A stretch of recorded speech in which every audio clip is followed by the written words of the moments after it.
Now go.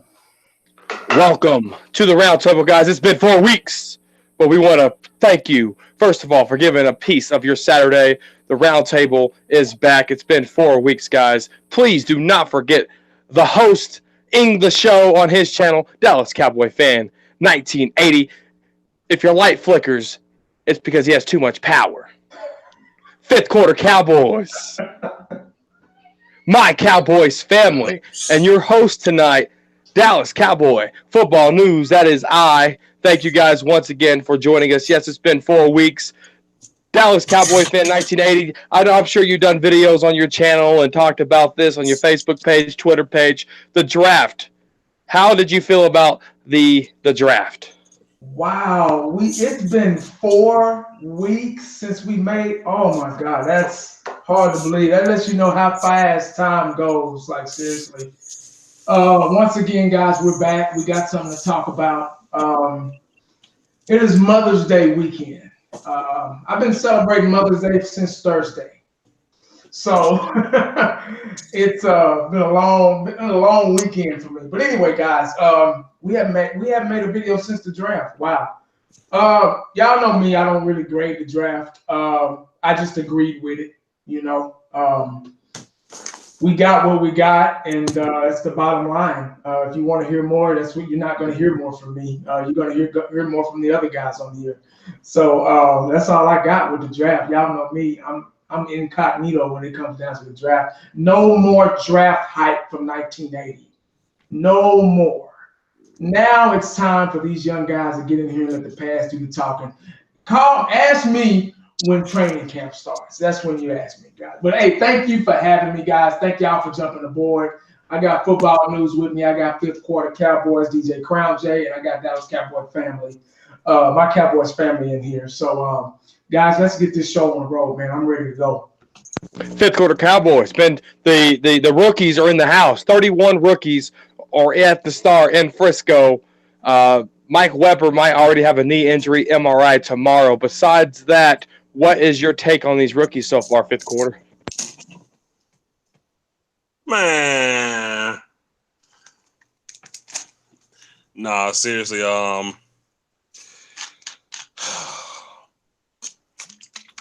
my main two concerns were my main two concerns were the getting help for Zeke and which they satisfied me in that area. And safety depth. You know, we didn't get the guy we wanted, but the Cowboys, they always choose what they think they need. We always do pretty good in the draft with what we have. We got more offensive line depth. You know, seems like they're gonna be making some interesting moves in the up and coming months with that position. You know, I'm not sure what they're gonna do with Lyle Collins, but it seems like the Cowboys are really trying to transition and go in a different direction when it comes to him, and they securing up that depth and you know, the second round pick with the defensive tackle out of UCF, Tristan Hill. Don't know him, didn't see a game. But what I will say is when it comes to defensive front, I don't think there's anyone better than Rob Marinelli. You know, he really secondary ain't really his cup of tea, but when it comes to that defensive line, man, he works magic. And this is a big guy. He's like 305, 308. I wish he was around 330, to be honest with you guys. But you know, the Cowboys, they do what they do. You know, I can't complain. I can complain because, like I say, the whole Jeff Heath thing, it still bothers me, man. You know, but what do you do, man? You know, you just hope for the best and, you know, hope that Chris Richard can work with what he got. You know, I still believe Jeff Heath has hit his plateau. I believe Jeff Heath will not get any better throughout the rest of his career. I do believe we still can upgrade at that spot. The Cowboys felt they needed upgrading in other positions. Like I said, Zeke was my main priority, getting him help. Be careful about Jeff Heath now. I know. I know, man. I know. And I feel like that helping Zeke out was a main priority. I didn't know that about Mike Weber. I had no clue that happened. Whatever happened to him. Um, they got a couple of guys out of Miami. Those picks were a little. I don't know. It is what it is. It's kind of hard to. I gave my grade on the draft. I said it was an F. I still believe it was an F. I believe the draft was an F, but I believe that some of those guys can be coached up to really have a good, decent role on this team. I can grade the draft for F, but still the players can improve as the season come along. Me personally, with who I wanted to see get drafted at a certain position is why I gave it an F. But I'm excited for the training camp OTAs to see these young guys get out there and work, man. Ain't nothing better than seeing a bunch of hyper energetic fresh legs, especially at the running back position, man. It's gonna be a battle out there, man. I'm ready to see it, man. So I'm excited about it, man. And the F stands for fun, I'm assuming, not for No, sir. failure. No, sir. My Cowboys family. I know Mr. My Cowboys family is the next NFL network, going live 24/7. MCF, let's give your take on the draft. What's up? What's up, guys? How you doing? Yes. We're honored to be on here with you guys. Of course, as always, roundtable. Love it. And I know we're gonna get into some stuff here. Yeah. Kind of a division in Cowboy Nation, but that's for later, right? Rookies, baby. What do you think? I mean, honestly, I'm really happy with the way that our draft went, just because I think that Cowboys made some good, smart moves overall. I mean, no one here was going to be as great as Amari Cooper with our first round pick, because I kind of do count him as our first round pick, so to speak, and taking that into consideration when you say, okay, so we got Amari Cooper in the first round, we got all these other guys in the second, third, whatever. Could the Cowboys have made different moves that I would have liked better? Of course. I still think they should have drafted a safety much higher than they got some of these other guys, but the Cowboys made the moves that they made, and overall, I don't see a bad one in the bunch, in the sense that I think all of them have a chance to, come in here, compete for a spot, contribute in some way. But I will say I'm really excited about what I think Pollard can do for our team. I'm excited to see him on special teams. I'm not saying he's going to be a Pro Bowler, fantastic or anything, but I have a good feeling that he'll at least bring our special teams from one of the worst to at least average. So, what do you think, Dave? Listen, I actually like the draft. I said I give this grading stuff. I know I got to be careful because B plus, B minus, A, whatever, doesn't matter. It's how these guys produce, on the field as rookies into their 2, 3, 4th year, their contracts, and maybe some of these guys 5th year. My thing is Tristan Hill, and I know we all have Cowboy Nation kind of, even us here, all of us, we have, could have maybe made a better pick with that second rounder, the 58th overall, going with Thornhill or Rapp. But I'm going to say this, and I think that the Tristan Hill move, guys, with from UCF, he's an under tackle 3-tech. And again, I'm sure you guys saw some of this already, but to me, that I read what some of Marinelli said today, and the 3-tech under tackle position is the most important for this defense through Marinelli. So what that means is that he's playing on the outside of the guard, on the inside of the tackle, and kind of he's the guy the whole defense revolves around, the 3-tech under tackle. And in this draft, there weren't many of those. There were a lot of 3-techs, but there weren't under tackle types. So this is the actual main. There's 2 or 3 of them that the Cowboys really liked, and he was one of them. So to me, there's a plan in place with Tristan Hill being a disruptive person in the running game at the 3. That's what they got him there, to be disruptive in the running game, in the passing game, and the entire defense will feed, kind of go off of where he's going to be lined up at, or at least that 3-tech under. Now you guys maybe can explain it maybe better than I can, but this is the guy they targeted. This is the guy they targeted for this defense, and I feel good about this move. We know about the red flags, alcohol, the uncoachable stuff. The Cowboys checked into this deeply. I feel good about it right now, and I'm looking forward to see with this rookie class. And I think it's not just the rookie class of the 8 picks plus Amari Cooper; it's also the undrafted guys. Some of those guys are going to make this team. So I love what the Cowboys have done, and it just kind of goes into into the same track that we've been going with. Will McClay leading this charge with our drafting. Chris Hall, who does the undrafted guys. I love it. I love it. I love it. That's all I got to say about that. With the 27th pick in the 2019 NFL Draft, the Dallas Cowboys select the Amari Cooper with the draft hat. That's why I'm wearing that today, guys. No, I totally disagree with DJ on the draft, and I'm going to tell you why. You know, I was one of those guys that said safety. And I watched the draft show and things after the draft, and Will McClay, the scouting expert of college personnel, Will McClay himself said safety was not a talk of any reason until Earl Thomas came to the locker room and told Jason Garrett, if I'm available, come get me. That's when safety became a topic for the Dallas Cowboys and for the Dallas Cowboy fans. Was safety a need? Is safety a priority? Maybe if you're looking at it at a certain type of angle or degree, but the Dallas Cowboys feel pretty comfortable with Jeff Heath and George Iloka, Kevin Frazier, Xavier Woods. They just drafted Wilson out of Texas A&M. So they have these pieces in place.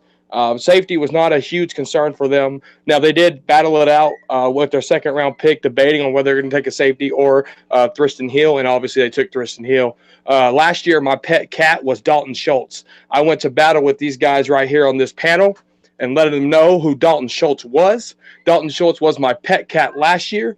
This year, my pet cat is Michael Jackson, cornerback out of the Hurricanes of Florida. This guy right here is Chris Richard prototype. If Chris Richard's had a license of corners that he likes to teach, Michael Jackson is going to be right there on it. I love what Michael Jackson brings. I love the swagger Michael Jackson could bring. This right here is my pet cat, and I will go to war with anybody on this panel when it comes to Michael Jackson. You dig? Anyway, other than that, guys, no, I love the draft. It was fantastic. Really wasn't concerned when it came to safety because I trust Will McClay. I trust these Dallas Cowboys. I represent this star proudly, and whatever decisions they make, smart decisions they make, I'll gladly support it and won't argue it if it's smart. What do you think about that? 1980, was that a good one? 4 weeks, a little rusty. You good, man. Hey, you good, brother. I appreciate it, man. Hey, not a problem. Not a problem. I was struggling last week. I was trying to have a radio voice that you had, but I just couldn't find it. I didn't have the power that you had, so I had to do the best I could. You know what I mean? So. No, you're good, man. No radio voice here. I'm just passionate Dallas Cowboy fan right here. Kellen Moore. Let's talk about Kellen Moore. Kellen Moore spoke to the media for the first time since becoming offensive coordinator today. And one of the things that stuck out to me, panel, was and people listening, was he said that Jameis Awaliye moved a lot around with the Raiders in their scheme, and he likes this, and that's another reason why they brought back Awaliye, because he can do some things. He was talking about other players doing some things. Obviously, we haven't seen a Kellen Moore offense. The Pro Bowl offense was something generic.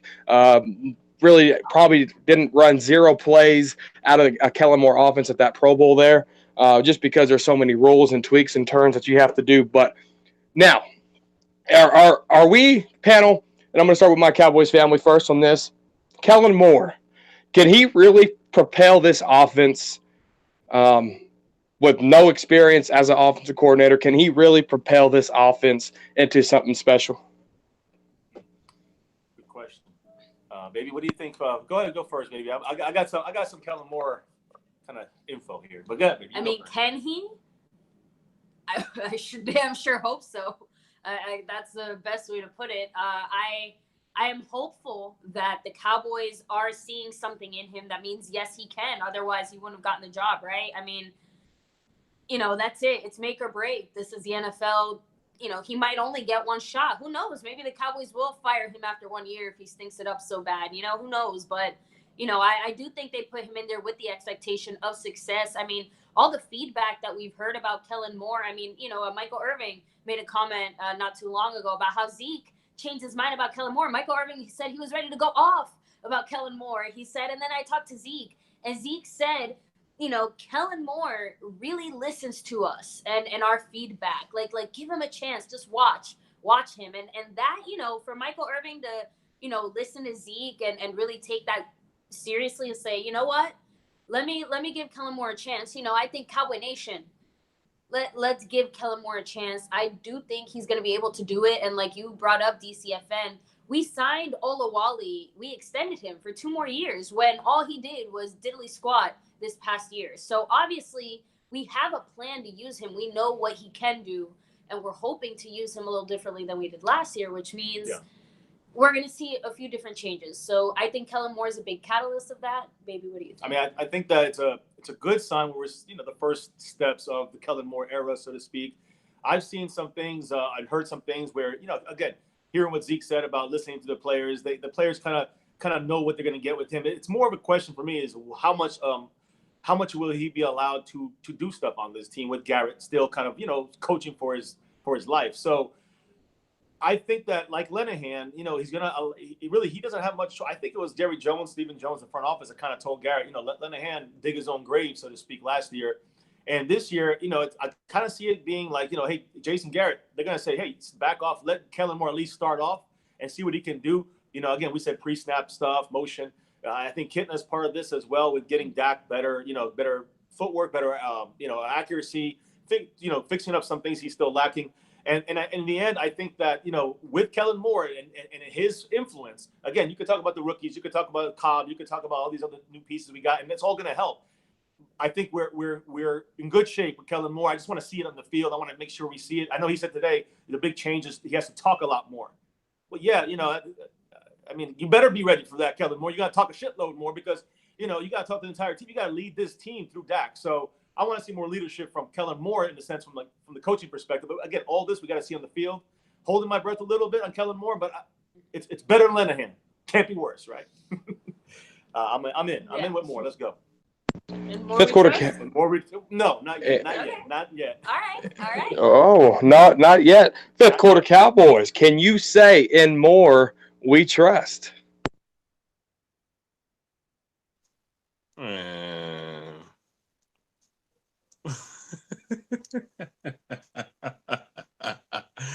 Hey man, Linehan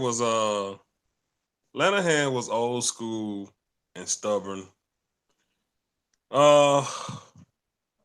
He got real comfortable because he knew his job was safe, and it was just time to move on from him. I don't think Kellen Moore is going to bring something that will just blow anything off the charts, but with the talent we got and just something different from last year, it's going to make the offense better. Like I said, I don't think Kellen Moore will bring something that's just unheard of or unseen, but with the offensive talent we got, we have anything besides what we've been accustomed to in the Linehan era is going to look way better than what we've already had. And we've won with that crap Linehan gave us because the players just went out of their way to win for each other and not for the coaches. And the fact that, Zeke and, Zeke, they couldn't go to Linehan and tell Linehan, hey, listen, this and that. Like, they can't do that, whatever they're doing to Kellen Moore. So I think it just brings a fresh mindset and a fresh feeling to the field. You got a young offensive coordinator and young players. So I think it's going to be better of a friendship. Like, you can have Kellen Moore can go out to lunch with Dak Prescott and them. Linehan, he was an older guy, man. It's just a different vibe. It's going to be a whole different environment. And I think the way that they're going to click with Kellen Moore is going to make for a better offense, a better overall team, So I'm on the boat. I don't think he's going to bring anything extraordinary, but like I say, with the talent we have and just a new look at offensive coordinator, period, the team is going to look better, in my opinion, with Amari Cooper, Ezekiel Elliott, and the whole other offensive line, receiving core, receivers, man. We gonna look completely. Now, don't get me wrong, he's smart. He's very smart, and he may be complex on the field, which is which is necessary when it comes to the NFL nowadays because it's hard to score a damn touchdown. So I'm excited to see what the young OC with the young players, because hell, most of our stars ain't even 25, man. Zeke, they young, Marco, what, 26? Like, these guys are all young, man. Kellen Moore, he's what, 30, 31, 32, like everybody young, man. So I'm excited to see it, man. Fifth quarter Cowboys, or excuse me, thank you for your input. Dallas Cowboy fan, 19, power 80. Kellen Moore. Kellen Moore. This is why I love this channel, because these guys, because they're very smart. I really don't have to say anything. I just sit back and let them talk, and they do everything for me. So that's why I like teaming up with the crew I got right here. Pretty much the most knowledgeable Cowboy fans out there. Kellen Moore. There's a big question mark with Kellen Moore. I don't think we have a choice but to ride or die with Kellen Moore. He's our offensive coordinator. That's another thing, nothing we can do about. I'm very like DJ, fifth quarter Cowboys, like you guys said. I'm curious to see what this young man can do. We knew what he couldn't do on the football field, but the best coaches are the worst players. So I'm not going to say great, a lot of good NFL coaches, coordinators, whatever, are young now. It's a young man's game. They know how to get to the younger guys. They know how to gravitate to the younger guys' egos and testosterone. Maybe he got something that he wasn't able to show being behind Linehan. I've been really rough on Kellen Moore. Like, shit, I've probably been the roughest. I was one of those where I made videos about, bashing Kellen Moore. My opinions, just opinions, not disrespecting him or anything, but just opinions about Kellen Moore. There's a mystery. We all are curious and ready to see what this young man can do, how creative he is, how smart he is. We've heard a lot of good things from everybody, the players, former players, Michael Irvin. Troy Aikman said something about him the other day. We just heard good things. And I want to hear good things when the season starts. I want that same passion and drive when we score our first touchdown. I want him to methodically drive us up the field and get us in the end zone. Not just drive up the field and kick a field goal. Y'all know DJ said it best. Man, we get all the way goddamn down the field and kick a damn field goal. We all want to see different. We want to go all the way down the field and get creative in the red zone, where it matters, where it counts. That's what we want to see. Change. Linehan wasn't giving us that. All due respect to Linehan, God bless him, he did the best he could, but it just wasn't good enough. Now we got all these weapons, so-called all these weapons. We got Gallup, we got Coop, we got Austin, we got Cobb, we got 3 tight ends now. Football News brought up Schultz, how he proved us all wrong about Schultz. And I got to give him that. We got all these weapons to deal with. Zeke, we got a new backup running back who can do it multiple things. He can play Z-back and special teams, kick return, punt return. It's time to really see what Kellen Moore can do with all these egos. Everybody's going to want the ball. So it is time. It is time. There's no turning back now. Time to put the women and children to bed and go looking for dinner. Kellen Moore, we need to see what you got. So we're all curious about what's going on. But that's all I got on Kellen Moore. I hope I didn't talk too long. But Kellen Moore, when you say Kellen Moore, there's a question mark behind it. Can't help it. Thanks, man. That's a good, man, Sam, to see what Kellen Moore going to do with all them egos, that's a good damn point. Because everybody is going to want the ball. That's a good damn point, man. Good damn point. Absolutely. No, fantastic point. No, when Kellen Moore became the quarterback coach of the Dallas Cowboys, I made a video, and in the video I said the boner just took a little more extra Viagra.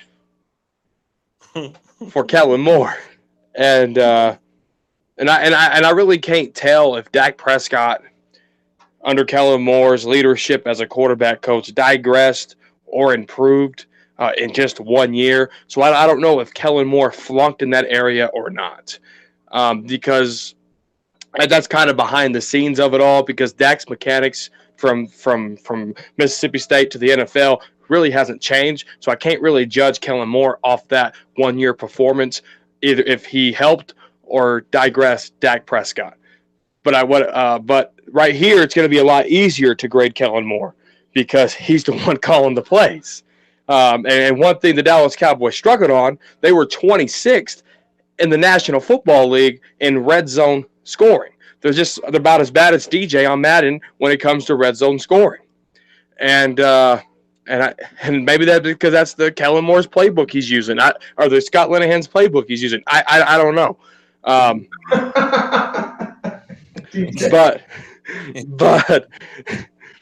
But anyway, no. If Kellen Moore, because we know that what Amari Cooper did for this team last year, turned a 3-5 team to a 10-6 playoff team. With the addition of Randall Cobb, we've seen what he did against us in many years with the Packers. Having Aaron Rodgers as his quarterback, right? So we know kind of what we're getting ourselves into, what kind of players that we do have. When Jameis Awalier was part of the Dallas Cowboys, one of his highlights was running a screen pass 80 yards all the way down to the end zone. Scott Linehan never utilized his fullback in that way because, like Fifth Quarter Cowboys said, he's old-fashioned. There's everyone talks about hybrid tight ends, hybrid wide receivers, hybrid defensive ends. You need some hybrid offensive play calling, and a young OC like Kellen Moore, who was a gunslinger, just a badass at Boise State, and what he did not transfer over to the NFL. I get that. But if he could bring any type of that high energy, high powered offense, there was one play in his offense at Boise State where his left tackle, Tyron Smith, right, would be lined up 5 yards away from the entire offensive line. He reported eligible, right? No one's gonna think this guy's catching the ball. They think he's out for an awesome swing block or something like that. No. The ball went to that left tackle. So there's many things that Kellen Moore can bring here. And one of the things that he brought up in his interview today was versatile players. He loves that in his offense. Using a left tackle to catch the ball, that's pretty damn versatile to me. It's just, we got Tony Pollard, Tavon Austin, Michael Gallup, Mari Cooper, all these guys. It's going to be a big-time offense. Zeke Elliott. It's going to be a big-time offense, guys. But I can't wait to see what Kellen Moore can bring. I'm excited. He's young. He's fresh.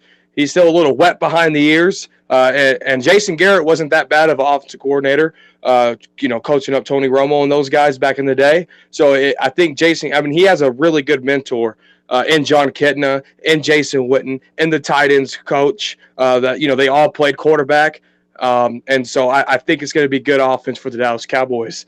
If Jason Garrett doesn't get extended, Kellen Moore has to build that resume this year if he wants to continue coaching in the National Football League, or he might go to high school or college and coach over there. But that's all I got about Kellen Moore and the rookies, guys. My Cowboys family went breaking news on this topic. Clarence, on his Twitter account, he's a big-time journalism for the Dallas Cowboys. Talks are being had with Dak Prescott and the Dallas Cowboys about $30 million a year contract, guys. $30 million for Dak, contract-wise. I am the host of the show, and it's so good I get to dictate every little piece of this. That's what's good about being the host of the show. So I'm going to go ahead and start with my Cowboys family first. Dak Prescott, $30 million. Is this a smart move? Is this a smart move? This is the question. Is this a smart move by the Dallas Cowboys? Go ahead, fiance. Ladies first. It's all right. I know I'm on my own little boat in the ocean here alone when it comes to this, but yeah, absolutely. This contract will end up looking like a bargain very, very, very soon. You know, I think the Cowboys made it pretty clear that they have every intention of signing Dak long term. And from, like you said, Clarence Hill reported, it sounds like the Cowboys are closer and closer to finding a number for that long term deal that they want to sign Dak to. So, regardless of what we think or feel, the Cowboys are, for now, looking at Dak as their guy, right? They're hedging their bets and they're betting on Dak. So if you're doing that, and you are looking at the current quarterback market and you're looking at what Dak himself has personally done, and you're looking at the team that you have around him and what you expect this team to do, you're talking about a team that has already made it 2 out of the 3 years that he's been quarterback to the playoffs. He's already won a playoff game. So again, his value, is only going to continue to rise. And I think the Cowboys are being smart by trying to lock him down now, especially considering how many more other contracts we have down the road. And when we hear the number 30 million, I don't think we have to sit here and say, okay, they're signing him for 30 million. I think the point is that that's kind of his ceiling, and we're hoping we'll find something in between that, and 27, 28 and a half, you know what I mean? Like something in between that is going to be the number where Dak falls to. And I'm more than okay with that. I'm happy with that. I think that's, Dak has earned that. I think that Dak will continue to earn that. And I think that the Cowboys will find a way to sign him, for around that number in a way that, again, similar to Tank's contract, where it's a little more front loaded maybe. I mean, it's hard for me to say because there's also talk that maybe he might be signed for longer than just 5 years. So that might change the numbers a little bit. So at the end of the day, I'm confident that the Cowboys will sign a smarter deal than they did with Romo. Dak is more reliable and dependable than Romo, the sense of healthier, you know what I mean? He's been on the field, he stayed healthier on the field, in that sense. So 3 straight years, longer than any other Cowboys quarterback in history ever. I mean, I'm still in shock saying that. Yeah, but the first 3 years consecutively. So either way, yes. You like it. I like it. I am very much for it. So please get it done. I'm with getting it done. I understand the issues with the number of 30 million or approaching 30 million. I understand the issue that some of Cowboy Nation has with that. And I know we're going to get into it, but I'm not done here. I'm sure we'll come back around to us here, but I'm just going to say this. I am not jumping up and down for joy because we signed it or we're going to sign it for 29, 30 million, whatever it may fall to. But when you look at the numbers, the market, what he's done up against the other guys that are getting paid, as much or more than these numbers are dictated. I'm talking about 27 and a half for someone like Jimmy Garoppolo, who started 10 games in his career and done shit. So I'm just saying, when you compare someone like that to Dak, you can't say to Dak, hey, take less for the team. Why don't Stephen Jones take less on parking, parking profits and concessions? I'm just making a point that you don't tell someone to take less money. So, in the end, Dak is what the market's dictating what he is worth. Now we have 2 options. Either you franchise tag him and let him go because he's not going to stay, or you kind of keep him on here for the next 3 to 4 years, which I think the Cowboys are planning with their contract. This is the way they're doing every contract, guys. Watch the next, whether it's Dak, Cooper, Zeke, whatever order, and Tank as well. The first 2, 3, 4 years, yeah, they're guaranteed. Yeah, they're going to have to pay a lot of money. These guys are all young. So I'm good with the way that the front office is thinking of taking not just Dak, but this whole crew, about 5 or 6 superstar players, signing them for the next 3 to 4 years, long term. We can get out of the contracts with minimal cap hit after 3 or 4 years. Also, the offensive line is not going to be there in 3 or 4 years. A lot of these other players might not be there in 3 or 4 years that we have signed until 2020, 22, 23, 24. So once these contracts start dropping off, there's no chance to okay, now it's time to start winning. No, now we got to start over again. So with this, the front office, I think, is saying that, look, we're going to pay Dak, something close to what the market value is for a starting quarterback that's better than Jimmy Garoppolo, shown more than Jimmy Garoppolo. And for they might give him 30, but they might only get 3 or 4 years guaranteed out of the 6 or 7 or 8, whatever they might give him as a full contract. And after that 4 years pass by or 3 years pass by, the Cowboys have the option to cut him just like Tank with minimal cap hit. And that's what the front office is doing. And I don't have a problem with that either. So I'm not jumping for joy for the numbers, but I don't have an issue with it because of the way the front office is looking at it. They're going to take it. But I understand the other side of the coin. 19. That's it, man. Go ahead, man. Do your thing. Go ahead. There you go. I'll let you All finish. right. I know Dallas Cowboy fan 1980. I'm gonna let you go first, but guys, I'm gonna let you go next. But guys, I want you what the guys watching here. We got 36 watching. I want you guys to hit the share button, put this thing on Facebook, tell these guys to come in this chat room. And listen to this panel because you're about to get educated. You're about to get all kinds of different sides of this Dak Prescott contract here. So what I want you to do, guys, don't leave.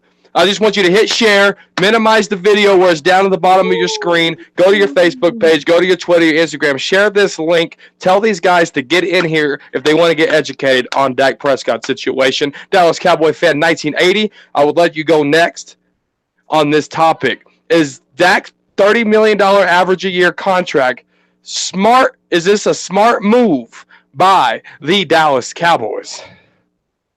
Let fifth quarter go. He can go ahead and ride. All right. Fifth quarter Cowboys. I'll go after fifth quarter. Okay, fifth quarter. Is this smart business? Is this a smart move by the Dallas Cowboys? Man, I love y'all, man. Y'all so funny to me, man. I swear to God. All right. So, first of all, let me start my favorite word. Man. All right. Here we go, man. Let's talk about it, right? Just give me a second here, y'all. Give me a second here. First of all, let me say this. Let me get this out the way first so don't nobody get a misunderstanding because we got to be careful, like 1980 say. We got to be careful. So let me get this out the way first. I ain't being careful. I'm no hose barred in this bitch. I want Dak Prescott as my quarterback. Let's get that out the way right now. I want Dak Prescott as Dallas Cowboy quarterback. I want Dak Prescott to get paid. Now let's talk about this 30 damn million and is it smart or not? Hell to the no. Like Rob Parker say, no way, no how. Man, listen. I wasn't even gonna bring up other quarterbacks, but since MCF did it, because when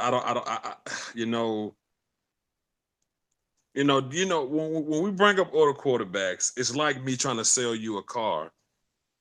And I sell you a car for $30,000 and you be like, I'm not paying that much for a car.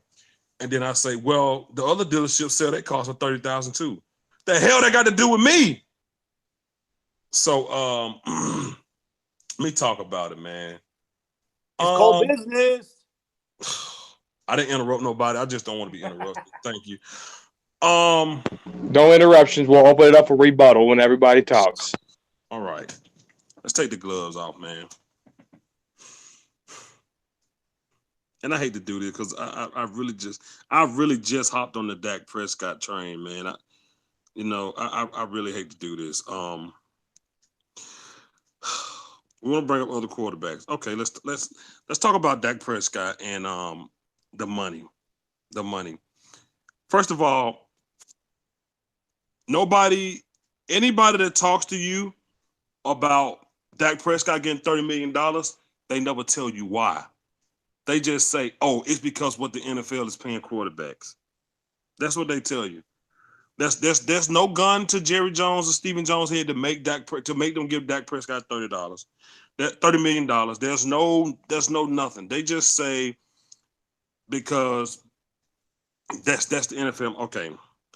Let's talk about $30 million. When you look at the quarterbacks, like when we talk about the top paid quarterbacks in the NFL, like if you notice, most QBs in their contract year or the year before their contract year, they had this crazy ass outbreak year. When they really go all out. When you think about the guys that got paid big money or they had a really good damn year. Before then, they had oh my God, this guy's amazing. And it's typically the year before they contract is up, you know what I'm saying? And hell, look what Blake Bortles did 2 years ago with the Jags. Then look what he did last year. A few years ago, look what Matthew Stafford did with the Lions. Hell, look what Matty Ice did his contract year with the Falcons, and we damn sure know he overpaid. So quarterbacks tend to have a great year or an okay year when it's a contract year. You know what I'm saying? And then after that, we see a slump. So, we can't get to talking about the top guys because then you got to bring up the Drew Breeses and the Aaron Rodgers and the Tom Brady's and all those guys in those categories. That's when we talking about great. When it comes to Dak Prescott, I'm gonna tell you why Dak Prescott is valuable to this team, and I'm gonna also tell you why Dak Prescott can be. I don't want to say replaced because I want him as our quarterback, but I'm gonna tell you why not paying Dak Prescott that type of money in him and trying to franchise tag him and him leaving will not affect this team. You have the best running back, 2-time leading rusher in the NFL on your team. You have one of the best wide receivers on your team. You have a Hall of Famer tight end, Jason Witten, who I think slow as a snail, but still finds some type of way to get open every time on your team. Up and coming guy who I say is going to be a elite version of Dez Bryant and Michael Gallup. You have Randall Cobb who can shred a defense any type of way he wants, who can read the defense and change his right. Like you have such an elite offense when it comes to playmakers. And that offensive line is it's about to be top 3 again. You can put any sound, and this is not a thing to where you need the Dak Prescott got so much chemistry with these. When Zeke is in the game and Zeke is the leading rusher, Dak Prescott has to maintain. Dak Prescott has to control the game. Dak Prescott does not have to save the game with some extraordinary type play. Now, I'm not knocking Dak Prescott, but what I'm telling you is that Dak Prescott does not do $30 million worth of work with this offense. Dak Prescott has never, since he's been there, done. When you look, there's no quarterback, in my opinion, that you consider the only guy suitable for this team, big as Dak Prescott is, that will fumble that ball as much as he did. And once again, I hate doing this because it's like I'm crapping on Dak, but I actually like Dak. But I don't know what it is. You guys get caught up in it's the market value. It's the what? What does that mean? So what? You know how many teams know what the market value is, but don't give a damn about their player leaving? If that's the market value, then go get it somewhere then. Then go get it. We're not giving it to you. Go get it somewhere. You see what happened? What's his name? Bill Belichick, they got Jimmy G out of there. Jimmy G went somewhere else and got paid. Like when you look at the stats of what Dak Prescott has done, Dak Prescott is damn due for a payment, a good one. He's past due for one. I truly believe that. But you mean to tell me I'm willing to sign, seal, and deliver this $30 million before I'm willing to pay a two-time NFL leading rusher, which is harder than any stat Dak Prescott has done? A guy who carried this team the whole season last year, beat up. I just can't bring my mind to, like, who's more valuable, Dak Prescott or Ezekiel Elliott? Quarterbacks can be put in a system to win, long as pieces around them function right. Running backs make systems. Running backs control that moving that ball up and down that field, even if it's a play action. Because why? Because you're worried about if he's getting the ball or not. Ezekiel Elliott, way more valuable than Dak Prescott any day of the week. Amari Cooper, way more valuable than Dak Prescott any day of the week. So when it comes to talking about $30 million and you saying it's the market value, so what? So what? The Cowboys aren't forced to give him $30 million.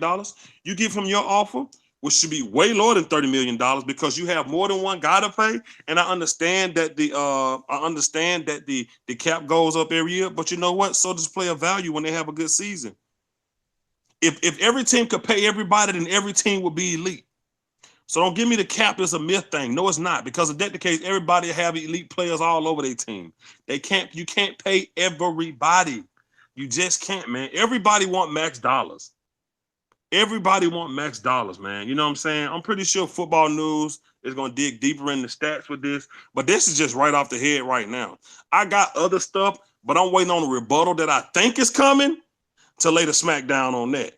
So right now, you just getting what's off the top of my head and why I initially feel like just these are dirty thoughts. These ain't even my real, like, I know the rebuttal that's coming, and that's when I'm going to lay the smack down.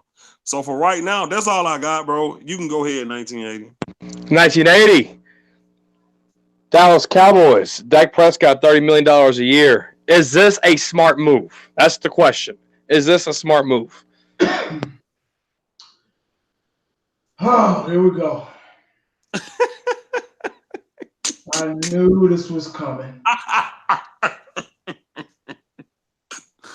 knew it. I dreamt about this last night. This is a touchy, sensitive topic. It is, man. This is almost up there with like politics and religion. Yeah. Where should I start? Y'all know I'm old school, so I gotta tell a story. Go ahead, bro. I was watching NFL Network today, and they doing a little marathon on all the Cowboys. They did the Great Wall of Dallas. They did that. I mean, they did Tony Romo. They did Emmitt Smith. I was really interested in all of them, but I really wanted to focus on Emmitt Smith and Tony Romo. The biggest thing with Emmitt Smith was the Dallas Cowboys won that Super Bowl in '92. And Emmitt Smith ran them to a Super Bowl pretty much behind the Great Wall of Dallas. All three of those episodes kind of conjoined into one, which was very good and exciting watching. After that year, and I sound like a broken record, I've said this a million times. Emmitt Smith wanted to be the highest paid running back. I got a Super Bowl. I was the leading rusher. But Barry Sanders is the highest paid running back. No Super Bowl yet. I feel like I should be the highest paid running back because I ran this team to a Super Bowl with the help of 10 other guys that were on the field. I couldn't do it without them. But I feel like I should be, accounted for. And he had every right. When he was growing up, his high school coach made his players make out a 3x5 index card with 3 goals on it. And Emmitt Smith it's easy to visualize a goal, imagine a goal. But when you write it down, that means you got to do it. Just like you go to the grocery store and your wife gives you grocery list, you're like, oh shit, get the eggs, get the peanut butter, get the soda crackers, get all that stuff. Don't make sure you don't forget the dressing and the gravy for the damn turkey, all that stuff. He put 3 things down he was going to accomplish. He said, I'm make it to the NFL, be a Super Bowl winner, and be the all-time leading rusher. I don't think these young guys do that now. It's all about the money now. And I get it. Get paid. Get your money. You're wearing your body out. You're taking years off of your life to play a sport, to entertain us fans all over the world, whoever you root for. So get your money. But you got to be realistic about it.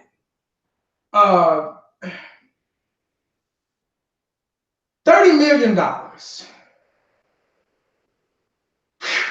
I almost agree with what Stephen Jones was talking about the other day in that interview.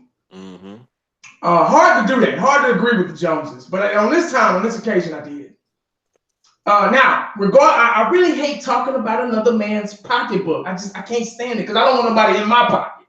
Yep. I would hate to be famous. I would hate to be a professional athlete because everybody know how much you make. Because guess what? They know how much you make. Your family and friends, they'll be asking for it. But you got $30 million, man. Give me $1 million, man. Come on, man. I just want to buy some Kool-Aid or something, man. Give me some money, you know. I really hate it, but I guess we have to talk about it because it affects the whole team. Yep. When you look to your right and your right and your left, you got Zeke. You got your offensive line. Emmitt Smith at the Hall of Fame.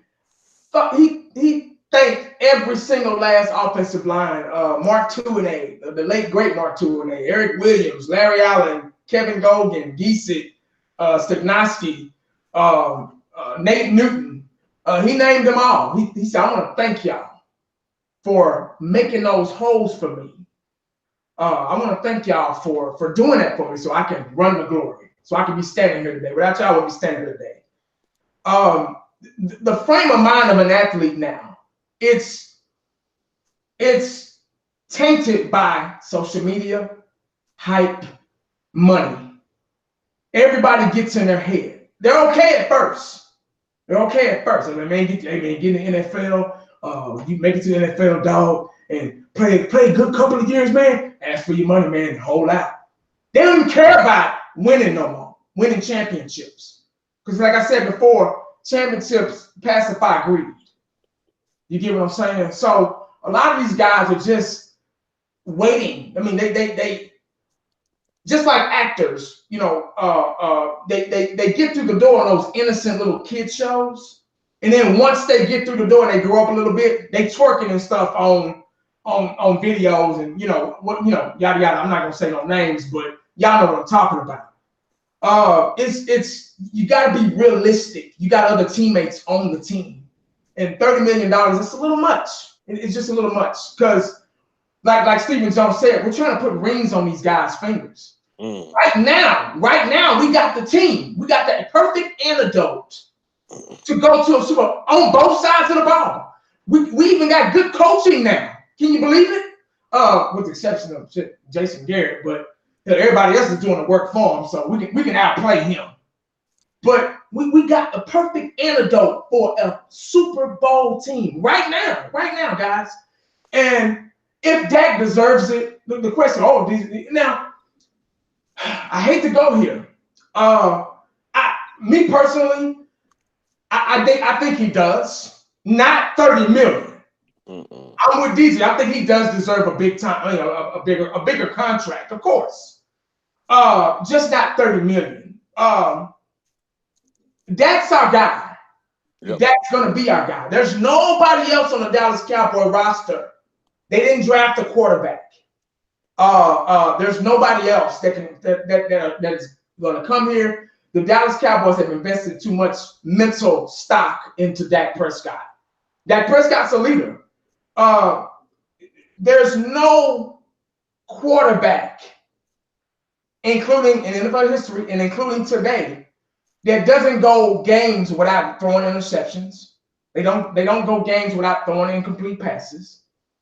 Every quarterback is going to do that. They're going to fumble. They're going to throw interceptions. They're going to throw incomplete passes. They're going to underthrow. They're going to overthrow. They're going to get strip sacked. They're going to get sacked. It's just a part of the game. You got elite players on the defensive side of the ball that are built and designed to make quarterbacks' time on the field a living hell. We all know Dak's not perfect. He's never going to be perfect. I watched the thing on Romo today. Parcells talked about him so damn bad. He was like, you know what, kid? We need to work on your mechanics. We need to work on your accuracy. We need to work on this. We need to work on that. And Romo was already in the league for like 2-3 years, you know. Even Romo said it himself, like, man, you know what? I can't. I can see the throw, but I can't make it. And I never forget the what Parcells said. He said, Romo, you remind me of a football in high grass. And Romo was like, what do you mean by that? He said, you're lost, goddammit. But to make a long story short, it's probably too late. Dak Prescott, going through what he's been through as a Dallas Cowboy quarterback, coming into a Super Bowl already Romo-ready team in 2016, with the best line in football and all the weapons and all that stuff, just add water team, if you will. having a little bit of slump because Zeke was out, with the suspension crap. They kept on puppets dance with that. 18 last year, okay, we got a playoff berth, playoff win, that's pretty good for an up-and-coming quarterback. Dak is an up-and-coming quarterback. He's never going to have it down. Joe Montana never had it down. Troy Aikman never had it down. In other words, you're going to die imperfect. I've had bad days at work. I'm the best, one of the best drivers at my job. I'm training people now. I'm doing this, I'm doing that. Probably one of the highest paid drivers at my job. But this past Monday, I had a horrible day. Everything in this under the sun. I know DJ know what I'm talking about. People cutting me off, deliveries. I went to the wrong spot, backed up to the wrong dock.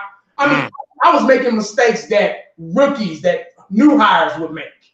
That's just life. That's just the way it is. We just have to learn to accept the situation at hand and hope for the best. You want him to be better. You don't want him to keep failing so you can be right about him. Let's get him out of here and get another quarterback. It's too late now. We're already almost there. We can't go back.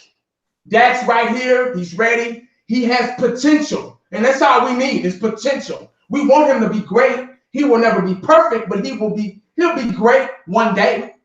Timing of quarterbacks' greatnesses are different. Some is 3, some's 4, some's 5, some's 6. Hell, some at the end of their career.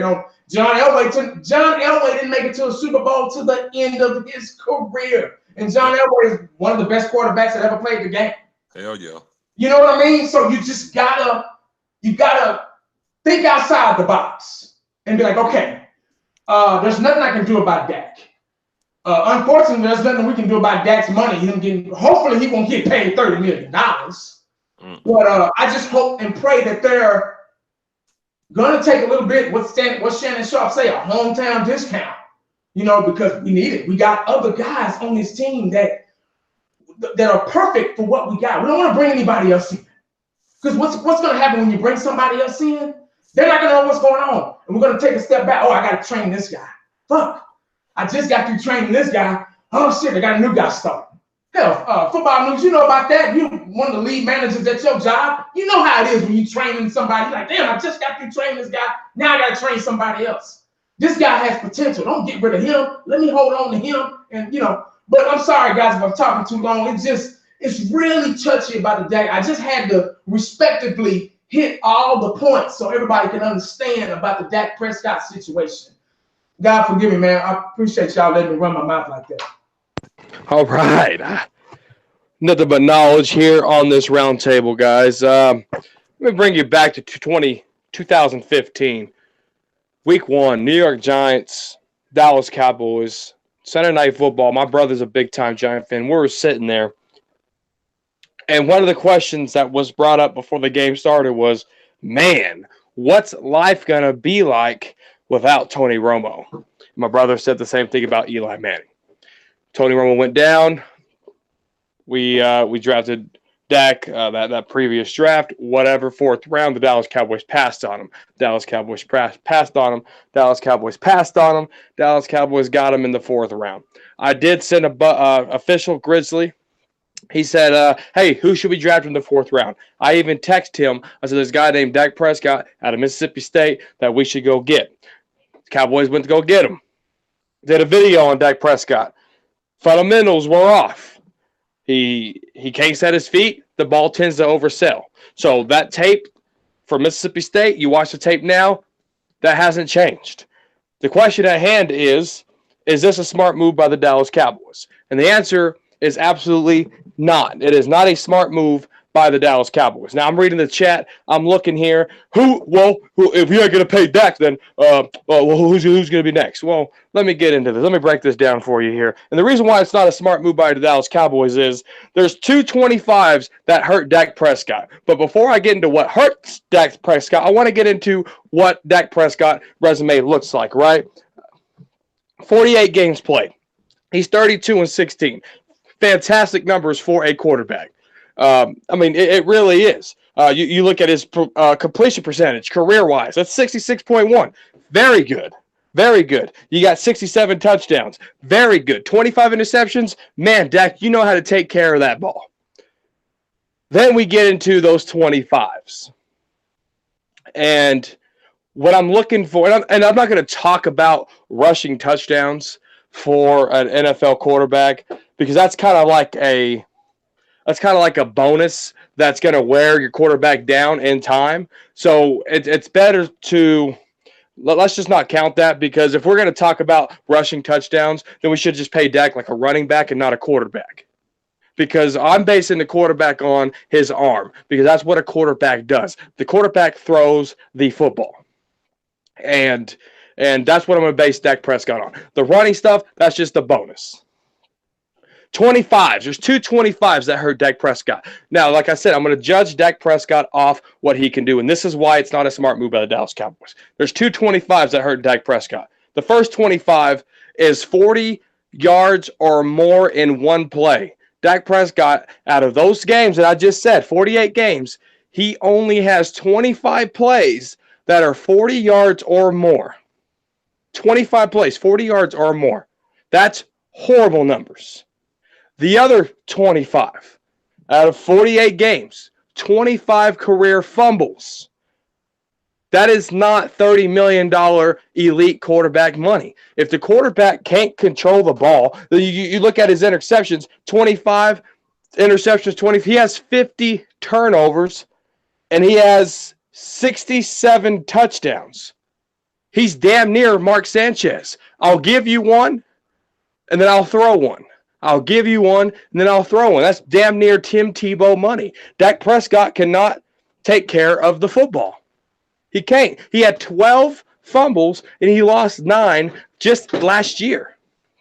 That is not smart quarterback. That is not elite. That is not, we should go to the market value of what a quarterback is, because that's not smart business if your quarterback can't take care of the football.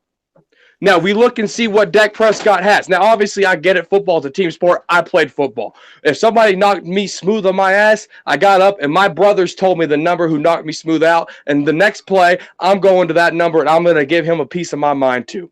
That's how football works. It's a team sport. You look at Dak Prescott, but there's a certain point. I mean, Tom Brady. Now, I know this is crazy talk, but Tom Brady, who has he really had on his offense? He's never had a running game, and he really hasn't had any wide receivers. He makes his wide receivers. Tom Brady makes his wide receivers. Tony Romo made Laurent Robinson look like, hell, Randy Moss in 2011, 2012. Kevin Ogletree, Laurent Robinson made all these guys look like Randy Moss. Hell, even a free agent in Miles Austin, not even to knock the kid, Miles Austin had a damn good career. Tony Romo made wide receivers. Tom Brady made wide receivers. Dak Prescott breaks wide receivers. He doesn't make them. Wide receivers make Dak Prescott. I said that once, and I'll say it again. Amari Cooper made Dak Prescott 10-6 last year. He made him. Dak Prescott cannot turn a wide receiver elite. The wide receiver has to make Dak elite, because Dak Prescott isn't elite. And elite quarterbacks deserve top-tier money. Average quarterbacks don't. And when you pay average quarterbacks elite money, you're not going to have a successful football team. Ask the Minnesota Vikings, who gave $85 million guaranteed to Kirk Cousins. They didn't even make the playoffs. Did 49ers?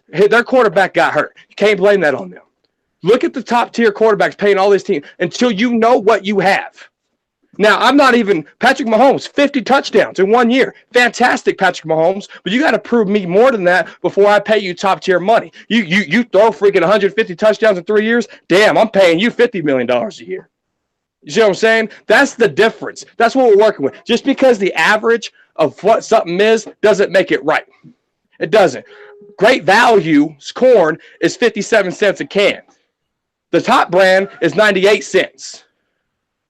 It's the same fucking corn. One has a better price, but I guarantee you the other one's preserved better. It tastes a little bit better, but it's fucking corn. The McDonald's in California pays higher than the McDonald's in Texas. It's the same shit. You don't got to pay, but one pays higher than the other. It makes no damn sense. You don't got to pay somebody if it's the same category of a quarterback. It don't work that way. Production, stats, everything tells you what that is right there. And by the way, Thielen and all those guys, Kirk Cousins had elite wide receivers. They paid him $80 million a year guaranteed. It didn't work out for them. They didn't make the playoffs. They got a couple more years to prove me wrong.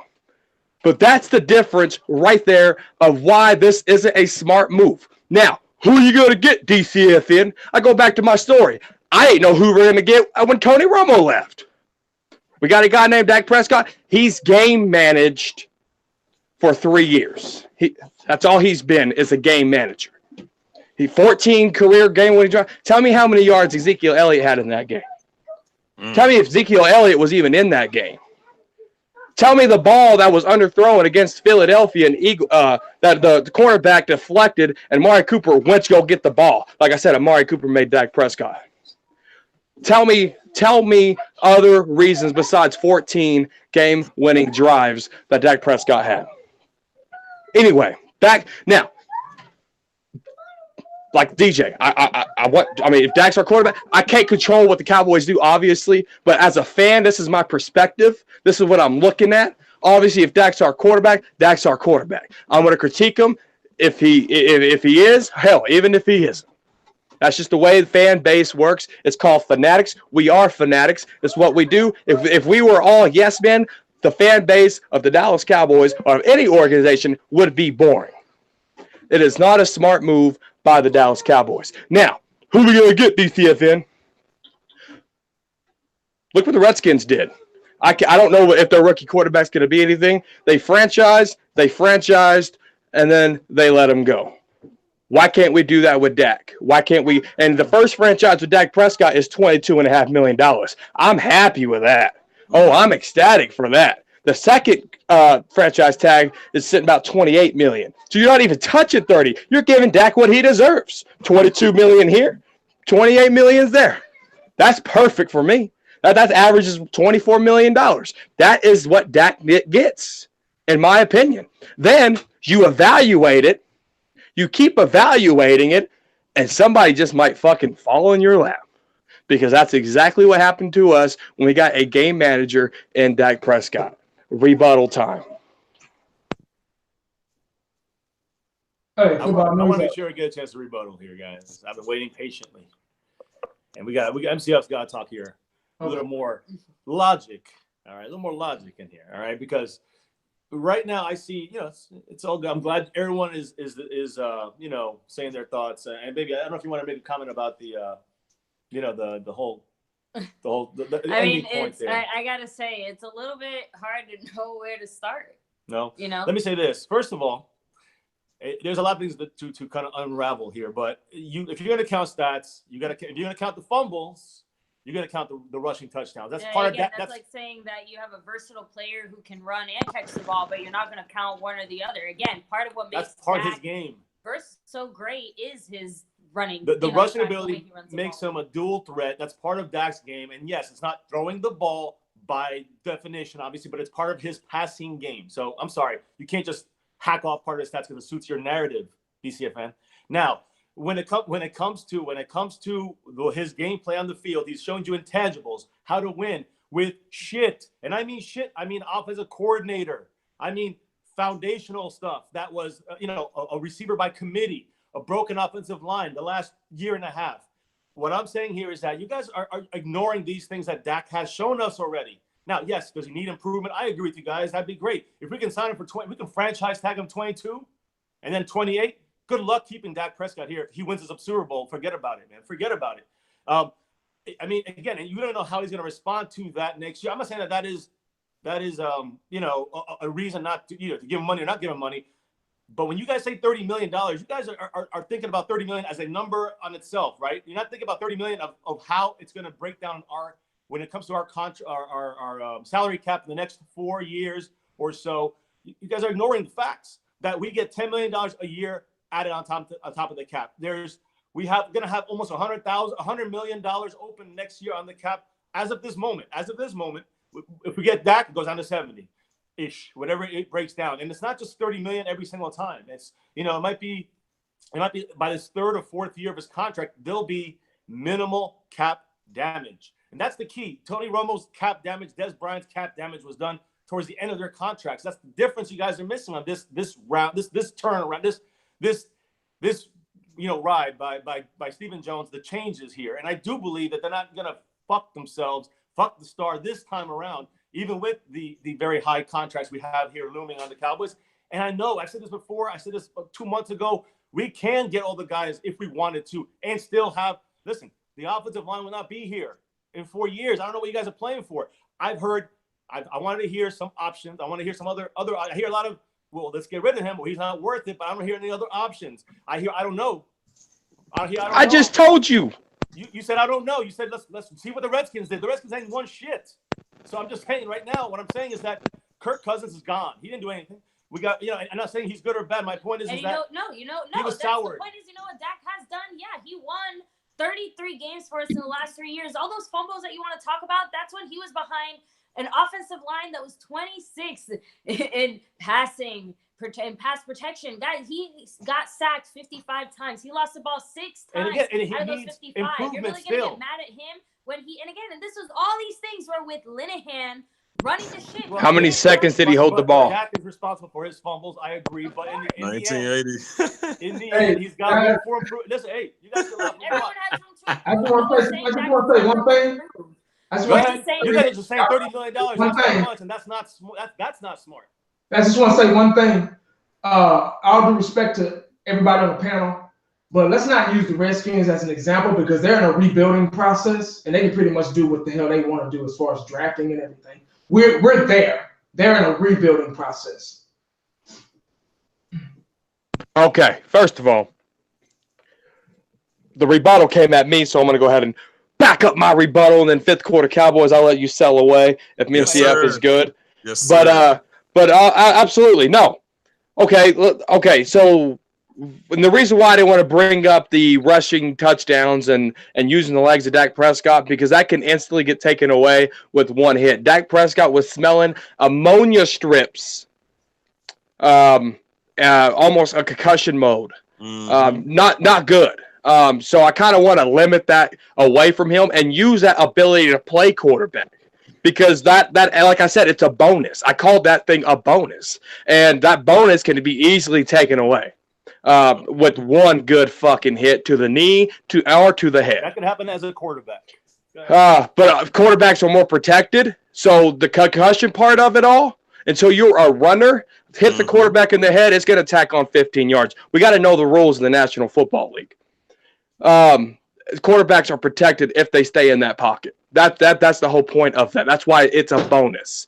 And you have the ability to franchise tag Dak Prescott and look at your other options. I mean, you do. When I was single and I had girlfriends, I didn't settle for the prettiest fucking girl. I didn't settle for the bomb fucking key between her legs. I had the key. She had the lockbox. You know what I'm saying? I looked for options and I picked the best one that was going to cook for me, take care of my kids, have my kids. I didn't settle. If I settled, I'd probably be, no telling where I'd be. But I got a beautiful wife because I didn't freaking settle. I looked for the best one. We don't got to settle for Dak Prescott. We all know he ain't the best one. There's a lot of things he's going to work on, but he has to prove that before he gets $30 million, before the Dallas Cowboys put a ring on Dak Prescott's finger and sign on that dotted line. Fifth quarter Cowboys.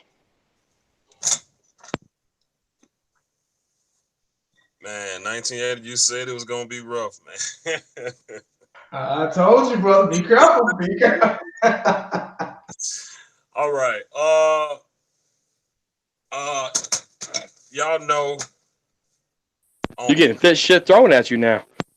No, this is my son pictures failed. Y'all know how much last year I said, me and 1980 said how we didn't like Dak running the ball. How many round tables we debated with MCF about Dak running that ball and how we didn't like it.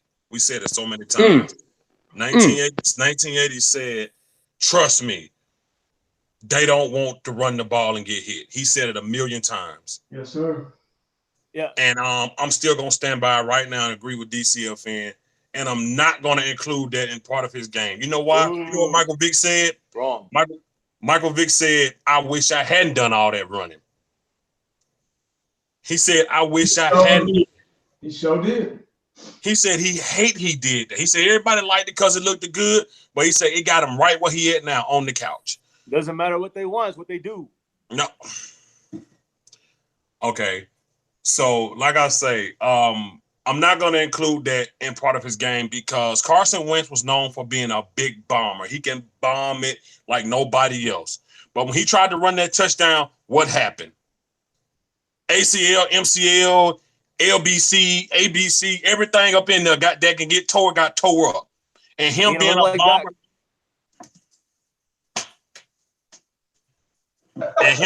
and him being a bomber didn't matter no more because he was at home on the couch. Yeah, he also fumbled like 11 times more than Dak or something like that too. But I don't know. And he played fewer games than Dak. So once again, quarterback, pass ability, pocket awareness, keeping yourself safe. The NFL is made for quarterbacks to succeed.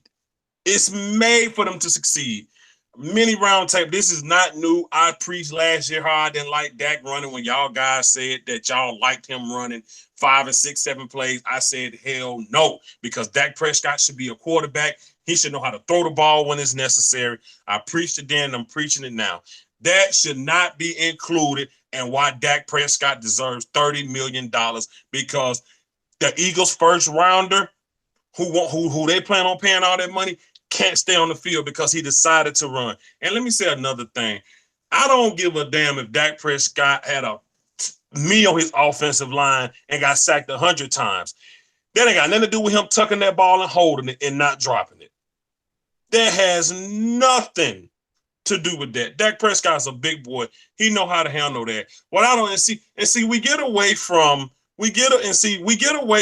what's best for the team when we say y'all arguing that he deserves $30 million over why he deserves. Y'all just saying he deserves $30 million because he did this. What is he going to do for next year? And on our last roundtable, MCF, you said this before Amari Cooper thing. You said you think Amari Cooper wasn't going to be expensive. You think he's not going to be expensive? We see what the rumors are coming out. We can't say that we'll be able to pay everybody, including Dak, because we don't know what everybody is going to be worth next year or the year after that. We don't know what none of these guys are going to be worth. All we know is with the talent that we have right now, and them being able to make their resume even stronger, it's not going to be cheap. And a lot of people may say it's a good problem, and I think it's a good problem too.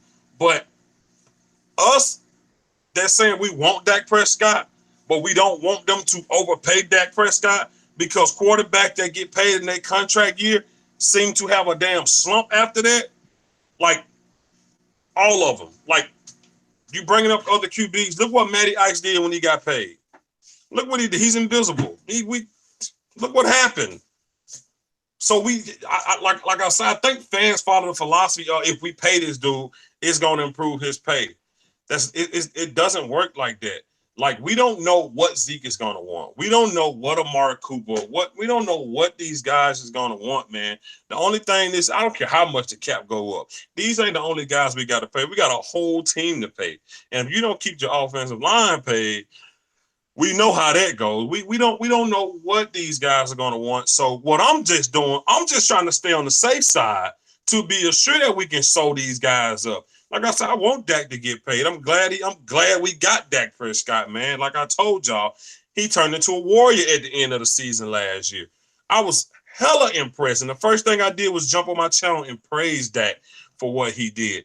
But I don't understand we got to get Dak $30 million. Dak deserves $30 million. Dak Prescott deserves a big contract up in the 20s and keep it in the 20s to stay on the safe side in case we got to pay the guy's contract or something happened in free agency, a player available and he want big money and he worth it, but we can't pay him because what's wrong with franchising Dak?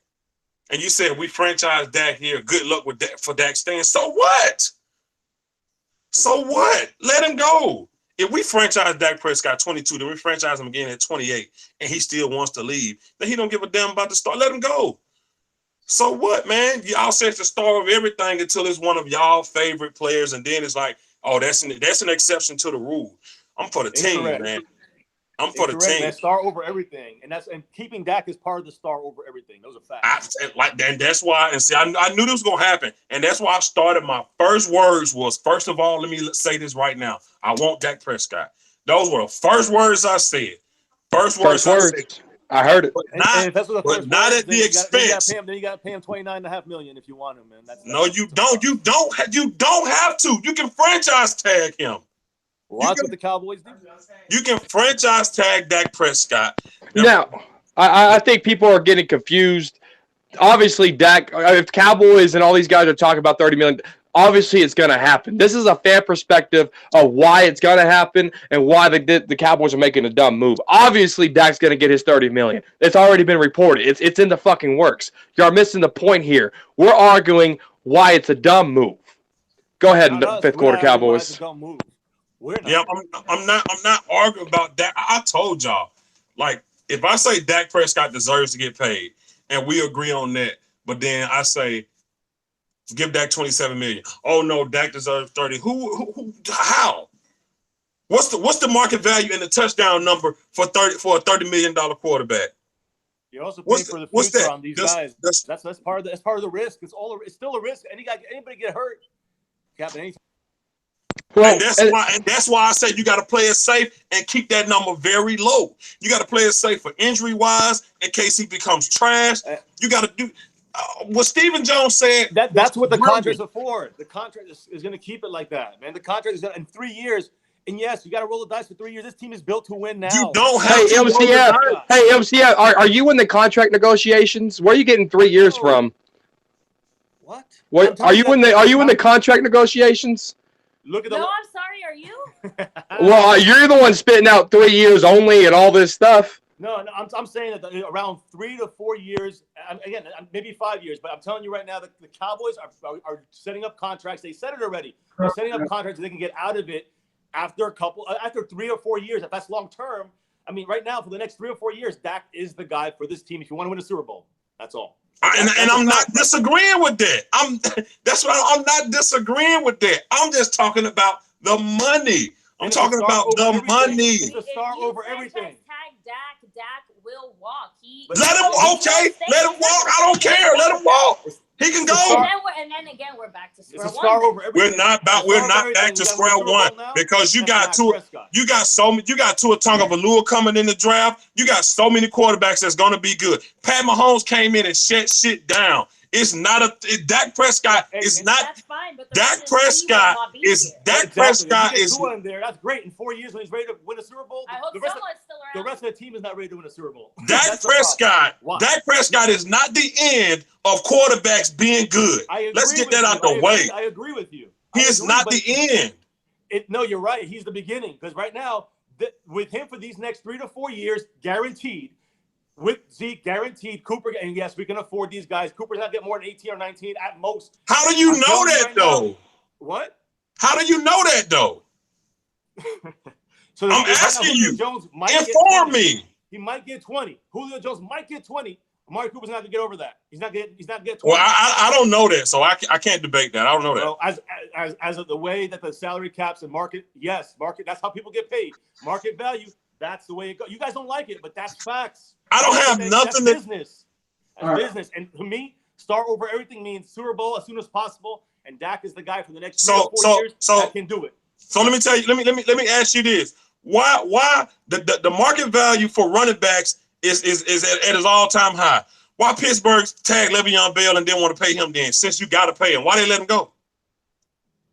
Because you don't have to do it. That's why. Right. You don't have to. Right, and you know what the Cowboys said about one of their keys in draft in this whole process, what they've talked about for the last 4 months, they've been talking about this process we're talking about now with these players are going to sign their own. The key is drafting well. And what's the best thing we do? Will McClain draft. I'm telling you right now, this is the way that they're going to run it, and I am down with it. I am with it. I'm not necessarily jumping for joy about the numbers on paper. I don't care. I don't care as much as the actual number than you guys are caring more about that 30 million or 29. I'm caring about how does that affect our salary cap for the future And That's what we arguing. We arguing how it affects the salary cap. We not arguing Dak. For the next 4 years, Dak will not hurt. Will be part of this team. The Cowboys want him. They're going to make him part of this team. This is the way to go with this franchise. We start over. What else you bring in, you still got to pay them too. Right. So no matter franchise. what, you're saying rookie. You get a rookie. You still got to wait for him to develop. You got to wait for him to. And he's going to take 3 or 4 years, and then by then you don't have. No, it's not. It's not going to take. How long did it take Pat Mahomes? 1 year to develop. Yeah, exactly. So now we're talking about you're banking on Pat Mahomes. These guys, these great quarterbacks. I don't care where you draft them. They grow on trees, right? Come on, man, wake up. You guys know better than this. What round was Russell Wilson drafted in? What round was Russell Wilson drafted in? Tom Brady drafted in. Tony Romo wasn't even drafted. What's the percentage of that? Why don't we have Brady? But see, I think. Great guys. But I think.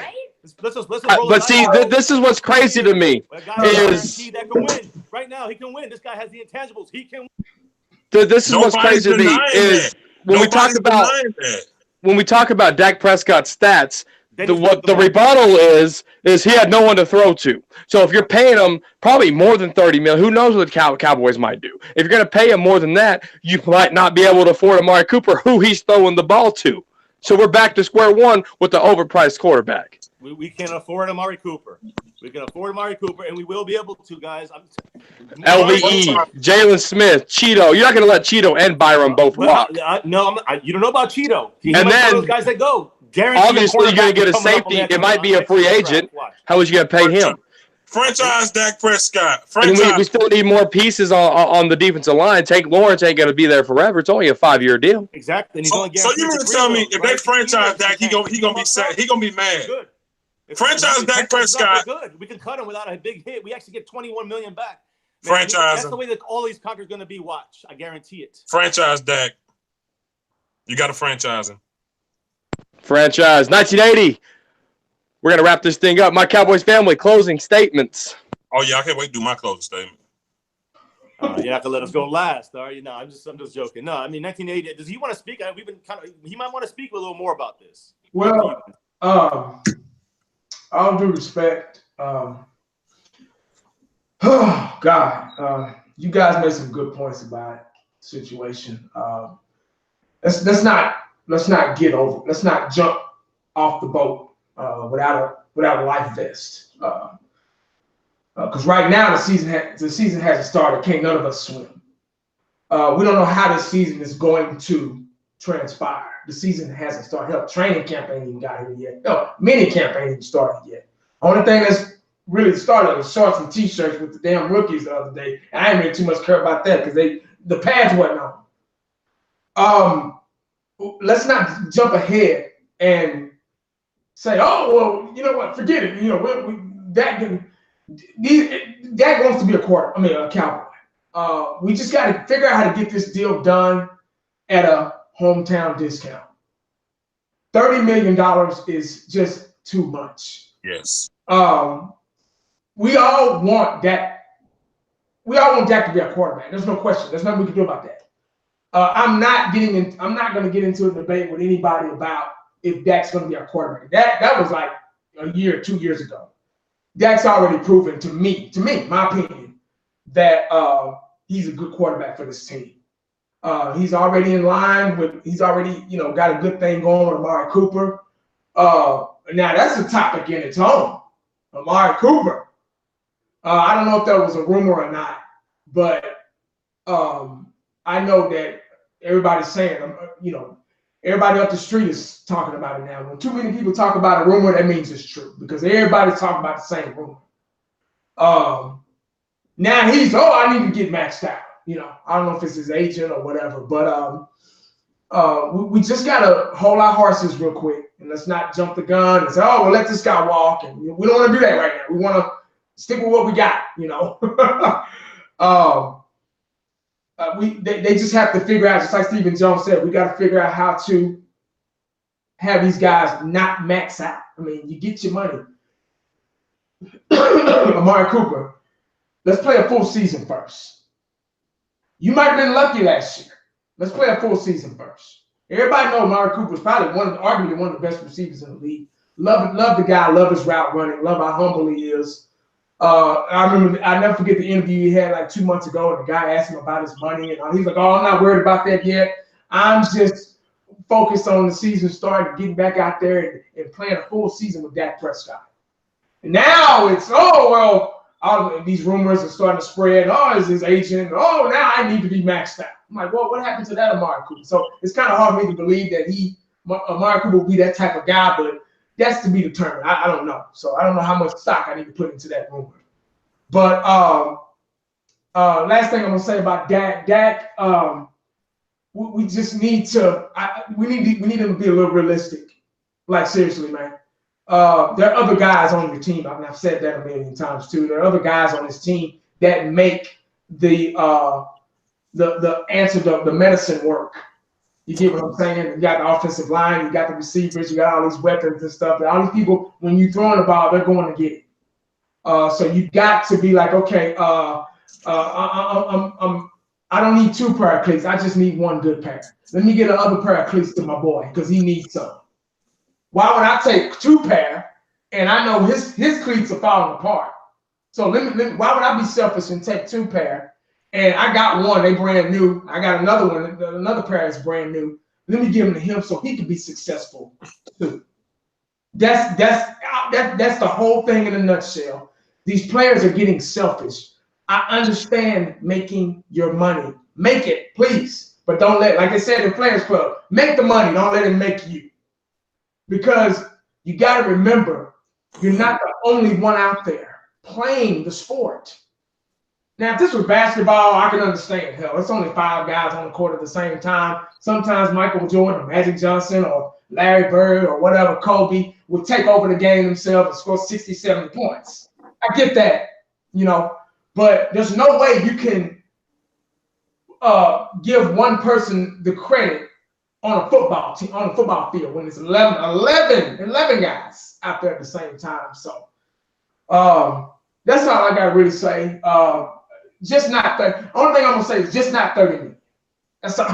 Just not 30 million. I mean, just not 30 million. I mean, he deserves a pay raise. He deserves it. But just not 30 million. You got to be realistic. Let's be realistic, guys.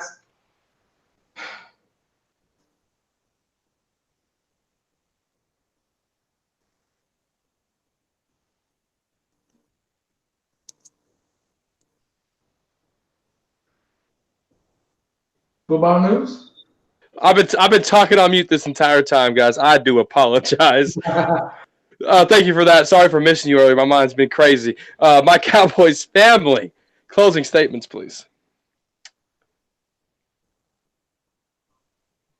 Hey, listen, no matter what, again, in the end, like we say it over and over again, man, it's the star over everything. Yes. And yes, in here, no matter what our debates or discussions are and how heated it gets, it was good. I like to hear from you guys. You guys might be wrong, but all right. We have fun with it. And listen, we let the world know all our thoughts. It's all Cowboy Nation. Again, honored to be here with you guys. So again, where do you find us? My Cowboys family here on YouTube. We're on Twitter and other places and Discord and all that stuff. But YouTube, guys, subscribe to all these channels. Thank you guys in the chat on both channels. It's definitely going off tonight. Great live stream. Great roundtable with this crew. Again, the great panel. Sub up to all these channels. And guys, as always, number 1, star over everything, guys. Never forget, right here, My Cowboys family and the roundtable. Sign Dak. Go Cowboys, baby. That's right. Let's do it. I'm ready for the season. I had to throw that in there. Sign Dak. Sign Dak, they said. 5th quarter Cowboys. Closing statements. And where can they find you?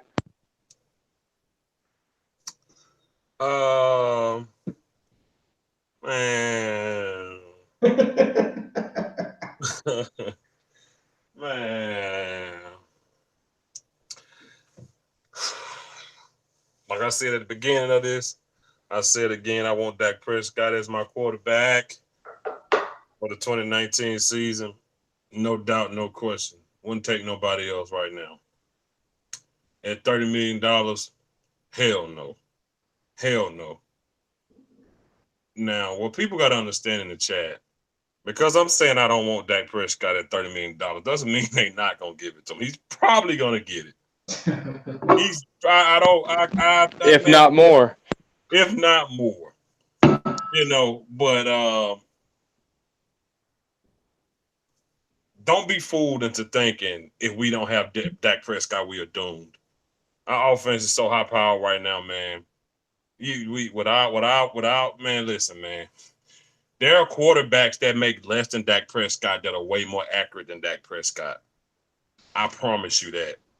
I promise you that. And that will get that ball to Amari Cooper, Michael Gallup, Randall Cobb, just as easy and even better than Dak Prescott can.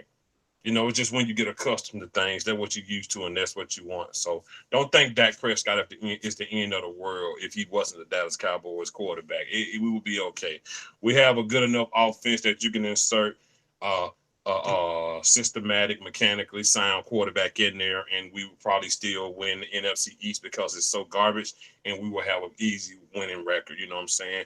Dak Prescott does have abilities that may give him the edge over other quarterbacks. But in the same breath, if you put I can name a few quarterbacks you could have put in there and we'd have scored some points versus the Colts last year where we scored 0 points. But that's neither here nor there. Closing statement. I like Dak. I want Dak to remain his quarterback. I like the connection him to Ezekiel Elliott got. I do think we are overpaying Dak Prescott. If you know, 1980 has sat on this round table even before the round table started and supported Dak Prescott to the fullest. Even when he was a guest on the round table, he kept it real from day one. He was like, yo, DJ, pump your brakes. Give Dak Prescott another year. I mean, just off rip. When he was a guest on the show, didn't even know me. He supported Dak Prescott from day one. Football News supported Dak Prescott from day one, even though he said the footwork was an issue. He told me Dak Prescott is going to be the Dallas Cowboys quarterback. So this is not no hate coming from nobody. You know, this is us just telling you. In 1980, he's one level below the NFL he played. Dak Prescott, since he been with the Dallas Cowboys up to now, hasn't done the work, in my opinion, to deserve a $30 million. No way. They talk, man. I don't even understand how we even having that conversation, man. I don't even understand. Like, you listen, man. the Two Quarter Cowboys on YouTube, man. Appreciate y'all for watching, man. There's another crazy one. It's gonna get even crazy when the season starts, man. Let's just wait and see what this guy do. I hope he has a good season. It is what it is. My final opinion: franchise tag him just to be safe to see what he does.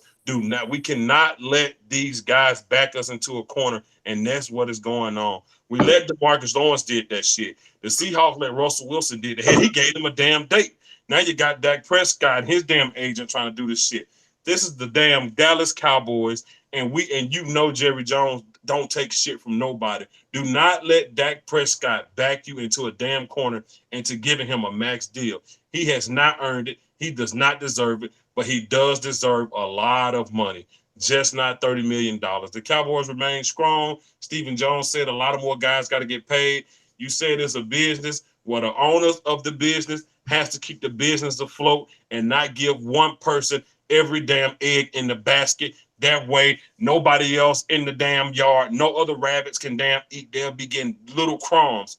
The Cowboys stay strong. Don't let Dak Prescott make you fold. He's not a Super Bowl champion. He's not an elite quarterback, so he cannot call no damn shot. Stay strong. Give him your number. He don't like it. Let him walk. It is what it is. I'm done. All right. Real quick, guys, you know, talking Dak Prescott like 1980 said is damn near politics and religion. If it ain't there already, right?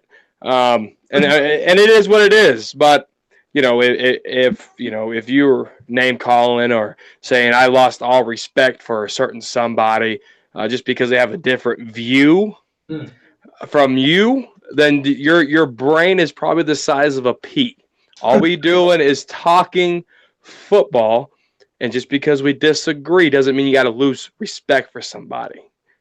I didn't steal your car, I didn't slap your mama, and I didn't impregnate your girlfriend. There you go. We're just talking football here, guys. Not yet. Oh, Lord have mercy, out of control. Anyway, but yeah, guys, that's what I got to say here. But yeah, no, Cowboys be smart here. Obviously, you're gonna pay Dak. You're gonna pay him. I mean, there's nothing I can do, except support Dak. I'm gonna cheer for Dak when he scores touchdowns. And we're gonna criticize Dak when that $30 million man fucks up. I mean, that's just. And I'm sorry for cussing on your channel, 1980, and my Cowboys family. Sorry about that, guys. But I mean, that's just. It is what it is. But yeah, guys. Dallas Cowboy Football News on YouTube, Dallas Cowboy Football News on Facebook, DCF News 1 on Twitter. And if you're man enough to talk X's and O's, baby, slide in my DMs like a hoe. 1980, close out your channel, man. Thank you, guys. Thank you, chat. It's been a fun night. All right, guys, here we go. Again, another one bites the dust with another great show.